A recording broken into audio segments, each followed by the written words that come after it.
Baru-baru ini beredar video menunjukkan seorang emak-emak melakukan aksi pencurian di toko mainan dengan kantong ajaib. Rekaman CCTV-nya ramai beredar. Salah satunya diunggah akun Instagram @kabarnegri pada Senin, tanggal 31 Januari tahun 2022.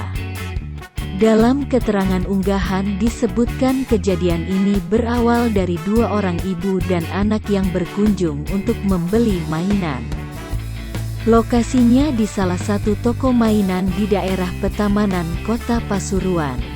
Sang ibu mencari mainan yang harganya di bawah Rp20.000 dan meminta untuk dibungkus kado. Ketika mainan dibungkus di kasir, sang ibu melancarkan aksinya untuk mengambil beberapa mainan di toko tersebut dan dimasukkan ke dalam daster yang dikenakan.